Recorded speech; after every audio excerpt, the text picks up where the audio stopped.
আমন্ত্রণ দীপ্ত সংবাদে আপনাদের সঙ্গে রয়েছি আমি শারমিন নিপা। ঘূর্ণিঝড় রিমালে ক্ষতিগ্রস্তদের ঘরবাড়ি তৈরি করে দেওয়ার ঘোষণা দিলেন প্রধানমন্ত্রী শেখ হাসিনা। সকালে গণভবন থেকে ভিডিও কনফারেন্সের মাধ্যমে আশ্রয়ন 2 প্রকল্পের আওতায় গৃহ ও ভূমিহীন পরিবারকে 18,566টি বাড়ি হস্তান্তর কার্যক্রমের উদ্বোধন অনুষ্ঠানে তিনি কথা বলেন। একই সঙ্গে 70টি উপজেলাকে ভূমি ও গৃহহীন মুক্ত ঘোষণা করা হয়।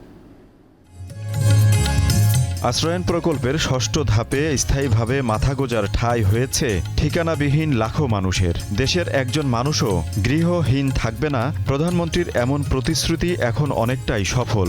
কেননা নতুন করে 70টি উপজেলা সহ দেশের 58টি জেলা এবং 464টি উপজেলার মানুষের সবার এখন নিজের জমি আর ঘর আছে। আমি এখন চরকচ্ছপি আশ্রয়ন প্রকল্পে মঙ্গলবার গণভবন থেকে ভার্চুয়ালি যুক্ত হয়ে লালমনিরহাট, ভোলা ও কক্সবাজার সহ বিভিন্ন জেলার 18,566টি পরিবারের মাঝে একটি করে সেমি পাকা ঘরের চাবি সঙ্গে 2 শতক জমির দলিল হস্তান্তর কার্যক্রমের উদ্বোধন করেন প্রধানমন্ত্রী শেখ হাসিনা। এটা আত্মবিশ্বাস, আত্মমর্যাদাবোধ ফিরে। অনুষ্ঠানে প্রধানমন্ত্রী বলেন, আশ্রয়ন প্রকল্পের উপকারভোগীদের মাঝে আত্মবিশ্বাস আর আত্মমর্যাদাবোধ ফিরে এসেছে। প্রাকৃতিক দুর্যোগে ক্ষতিগ্রস্তদের নতুন করে ঘর করে দেওয়ার প্রতিশ্রুতি দেন সরকার প্রধান। ঘূর্ণিঝড় জলোচ্ছ্বাস হয়ে গেল, সেখানে হাজার হাজার মানুষ ক্ষতিগ্রস্ত। ইতিমধ্যে আমরা কিন্তু তালিকা করেছি কোন কোন এলাকায় কতগুলি ঘর সম্পূর্ণভাবে বিধ্বস্ত হয়েছে, কতগুলি আংশিক বিধ্বস্ত হয়েছে। যেগুলি সম্পূর্ণ ক্ষতিগ্রস্ত তাদেরকে আমরা ঘর তৈরি করে দেব। আংশিক ক্ষতিগ্রস্ত তাদের জন্য আমরা ঘর নির্মাণ উপকরণ দিয়ে সহায়তা করব। বিশ্ব পরিস্থিতির কারণে মূল্যস্ফীতি বেড়েছে উল্লেখ করে অনাবাদি জমি চাষ করা সহ সম্পদের সঠিক ব্যবহারের তাগিদ দেন প্রধানমন্ত্রী। সারা বিশ্বব্যাপী অর্থনৈতিক মন্দা চলছে, মূল্যস্ফীতি বেড়েছে, তারপরেও আমরা আমাদের খাদ্য উৎপাদন যাতে অব্যাহত থাকে, কৃষির জন্য যত রকমের সহযোগিতা দরকার, প্রণোদনা দরকার, ভর্তুকি দরকার, সবই আমরা দিয়ে যাচ্ছি। মানুষের প্রত্যেকটা চাহিদা যাতে যথাযথভাবে মেটে তার ব্যবস্থা করছি। তিনি বলেন, অবৈধভাবে ক্ষমতা দখল করে বিএনপি মানুষকে গণতান্ত্রিক অধিকার থেকে বঞ্চিত করেছে, আর সেবার ব্রত নিয়ে কাজ করছে আওয়ামী লীগ সরকার। আজিজুল ইসলাম, দীপ্ত সংবাদ, ঢাকা। রাজধানীর আদাবরে বেড়িবাঁধ এলাকায় ভাঙাড়ি দোকানে পুরনো সিলিন্ডার থেকে ছড়িয়ে পড়া গ্যাসে একজন নিহত এবং 15 জন আহত হয়েছে। নিহত কৃষক কবির হোসেন চাচাতো ভাইয়ের সঙ্গে দেখা করতে নোয়াখালী থেকে ঢাকা এসেছিলেন। আমারে বাঁচাও, আমারে পানি দাও। আরেকজন এইদিকে যাইতেছে, কইতেছে যে মনান করে নাম যে আমারে বাঁচান, আমি মরে যাইতেছি। হ্যাঁ, সবাই এই ধরনের করতেছে। তো কিছু কিছু লোক এই দিক থেকে তো বাইরে দৌড়তেছে। হাসপাতালে চিকিৎসা শেষে ফিরে সোমবার শেষ রাতের ভয়াবহ অভিজ্ঞতার বর্ণনা এভাবেই দিচ্ছিলেন একটি প্রতিষ্ঠানের কেয়ারটেকার আবুল হোসেন। তার দাবি, সিলিন্ডার থেকে বিষাক্ত গ্যাস বের হওয়ার পরেও প্রায় 1 ঘন্টা চলে এমন হাহাকার। আর শ্বাস নিতে পারতেছি না, শ্বাস এই বার করলে ওর বাজাইলে নিজ বাজায় না।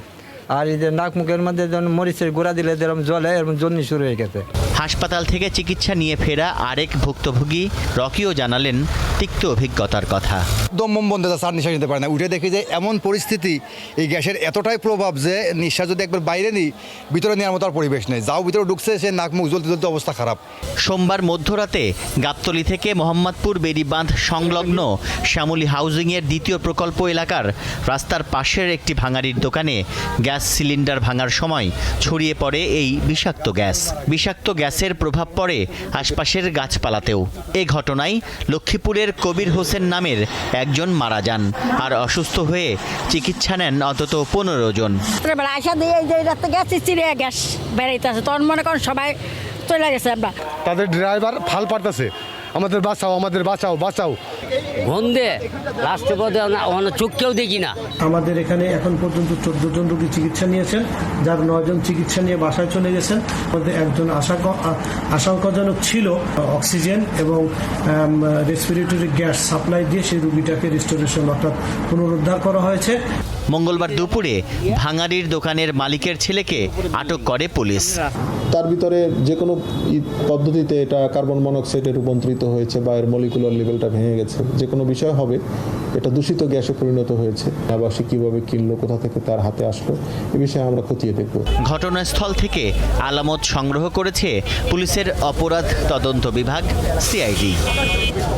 তানভীর খন্দকার, দীপ্ত সংবাদ, ঢাকা। সংসদ সদস্য আনোয়ারুল আজিম আনার হত্যার তদন্ত কাজ চলছে, সেই তদন্ত শেষ হলেই সবকিছু জানা যাবে বলে মন্তব্য করেছেন স্বরাষ্ট্রমন্ত্রী আসাদুজ্জামান খান কামাল।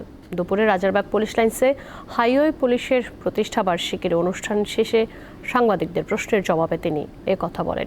পুলিশের গুলিতে পুলিশ নিহতের প্রসঙ্গে আইজিপি জানান, অভিযুক্ত কাউসারের মানসিক অসুস্থতার বিষয়ে ডিপার্টমেন্টের জানা থাকলেও চিকিৎসকের সনদ থাকায় তাকে ডিউটিতে রাখা হয়। দুর্নীতি করে পুলিশ বাহিনীতে কারো ছাড় পাওয়ার রেকর্ড নেই বলেও উল্লেখ করেন আইজিপি।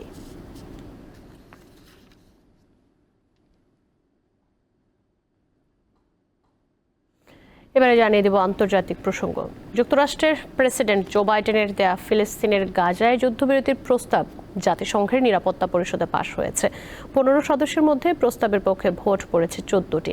কেবল রাশিয়া ভোট দেয়া থেকে বিরত থাকে। স্থানীয় সময় সোমবার প্রস্তাবটির উপর নিরাপত্তা পরিষদে ভোটাভুটি হয়। গত 31 মে গাজায় 3 ধাপে যুদ্ধবিরতি কার্যকরের এই প্রস্তাব দেন প্রেসিডেন্ট বাইডেন।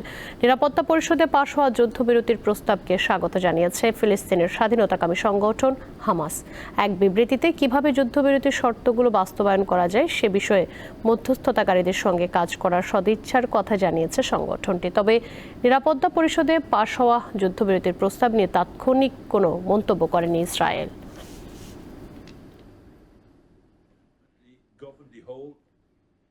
এবারে জানিয়ে দেব খেলার খবর। বিশ্বকাপে টিকে থাকার লড়াইয়ে নেপালের মুখোমুখি হবে শ্রীলঙ্কা। ম্যাচ শুরু বুধবার সকাল 5:30টায়। আরেক ম্যাচে সকাল 6:30টায় সুপার 8 নিশ্চিত করতে নামিবিয়ার বিপক্ষে খেলবে অস্ট্রেলিয়া। আর মঙ্গলবার রাত 8:30টায় কানাডার প্রতিপক্ষ পাকিস্তান। শ্রীলঙ্কা আর নেপালের ম্যাচটা যে খুব বেশি আলো ছড়াবে না তা মোটামুটি নিশ্চিত। তারপরও এই ম্যাচের দিকে তাকিয়ে থাকবে টাইগার ভক্তরা।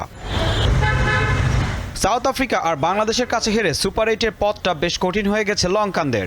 এখন নেপালের বিপক্ষে জিতে সেই স্বপ্নটা বাঁচিয়ে রাখতে চাইবে হাসারাঙ্গা মেন্ডিসরা। অন্যদিকে 2 ম্যাচ খেলে এখনও জয়ের দেখা পায়নি নেপাল।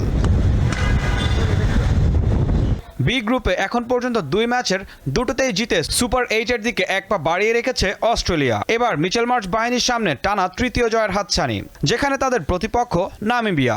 অবশ্য প্রথম ম্যাচেই ওমানকে হারিয়ে নামিবিয়া চমক দেখিয়েছে, তাই তাদের হালকা করে দেখার সুযোগ নেই অজি সেনাদের। ভাগ্যটাই এবার সহায় হচ্ছে না পাকিস্তানের। যুক্তরাষ্ট্রের কাছে লজ্জাজনক হারের পর ভারতের বিপক্ষে সহজ লক্ষ্য তাড়া করে জিততে পারেনি ম্যান ইন গ্রিনরা। ফলাফল এবার বিশ্বকাপের অন্যতম শক্তিশালী দলটা গিয়ে ঠেকেছে খাদের কিনারায়। এখন তাদের বাঁচা মরার লড়াই কানাডার বিপক্ষে। তবে যুক্তরাষ্ট্রের কাছে হারের পর আয়ারল্যান্ডকে হারিয়ে বেশ আত্মবিশ্বাসী কানাডিয়ানরা। ঈশান হাসান, দীপ্ত স্পোর্টস। দর্শক, এই ছিল এখনকার মতো। আমাদের পরবর্তী সংবাদ রাত 11টায় দেখার আমন্ত্রণ রইল। আর তথ্য বিনোদনের খবর পেতে যুক্ত থাকুন দীপ্ত টিভির ডিজিটাল প্ল্যাটফর্মগুলোতে। ধন্যবাদ সকলকে এতক্ষণ সঙ্গে থাকবার জন্য।